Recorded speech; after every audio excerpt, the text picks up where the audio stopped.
What's going on, and welcome back to the Blake Bill and Mask channel.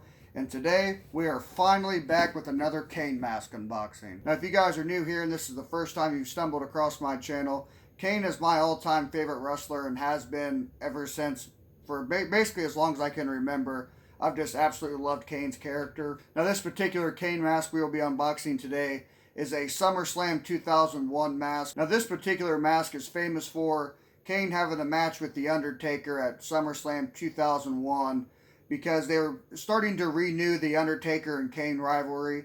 And in my opinion, the sibling rivalry between Kane and The Undertaker is the greatest rivalry in the history of the WWE and probably wrestling in general, because I don't think there's ever been a story that was told anywhere near as good as what that story was. And in my opinion, I don't think there ever will be another story that even comes close to matching what Kane and The Undertaker did. Well, obviously, Kane had debuted in 1997 and was hyped up to have the same supernatural powers as The Undertaker. And of course, we would eventually see a lot of those supernatural powers when Kane was shooting fireballs off at people and bringing down lightning from the ceiling and setting a cameraman on fire. But back to the mask at hand, which is not 1997 or 98. This is 2001, in the SummerSlam 2001, like I said earlier. And this mask is famous because it was the mask that got ripped off of Kane's face and was actually, if I remember correctly, completely torn apart, during the match with The Undertaker. And if you want to be technical, it really wasn't a match because if I remember right, the bell never even rang and the Undertaker and Kane just beat each other up for a handful of minutes before Undertaker ripped off Kane's mask and Kane covered his face up with his hand and ran backstage. But with all that out of the way, go ahead and hit that like button because a little love goes a long way and can really help out the channel. And let's go ahead and get on to this Kane unboxing. Now this particular piece was sent in by the man, the myth, the legend, Michael Lubati himself. And me and him have a really good working relationship going on, because we are currently trying to knock out every mask that Kane ever wore in WWE and really get it in my collection. And at the prices he charges for these, which is only $120 a piece, you really can't beat it, especially for the quality that you're getting from Michael. But go ahead and get this out for you guys. And like always, I'm going to try to give you guys the first look at the mask.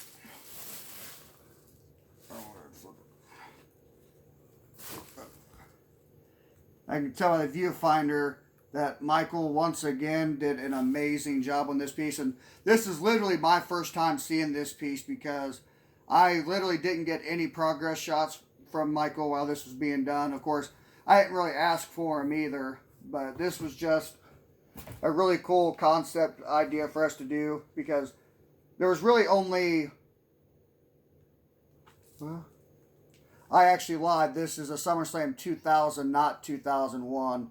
My apologies here. Thankfully, Michael wrote that on the inside of the mask. But this was definitely going to be a hard mask to knock out because, like I said, we only have that one match because that was the only match that this mask was worn in, and we really only have one good image out there that we was able to find of this mask for Michael to really do a really good replica on. And I must say, like always, Michael just absolutely killed this mask. I mean, it's really hard to not be impressed with Michael's work. I mean, not to mention, who doesn't love the Kane mask? I mean, the original ones that Kane wore all the way up until 2003, I think, were just flat out some of the best masks you'll find around. And I don't think anybody's theme music, along with just the way they look, really set a tone for a character like Kane did. And these masks that he wore between 97 and all the way up till 2003 before he went to the half mask, I think, were just flat out amazing pieces. And, if you're a kid, I mean, this really strikes fear into you as a kid. Unless you were a kid like me and you were busy watching Child's Play and Halloween and all these other horror movies. Now, obviously, I am once again a very happy customer, as I've always been with Michael's work. We will continue to knock out more Kane masks from my collection, but it wasn't too long ago we was discussing about potentially doing a Mankind mask for me next, and that's another one of my all-time favorites. I'm more of a fan of the heel Mankind versus the later face, but obviously that's for another video. And I'll just go ahead and get you guys some up-close shots of this piece. And this has been Blake Billman here at the Blake Billman Mask Channel, reminding you to strive to be Mask Elite.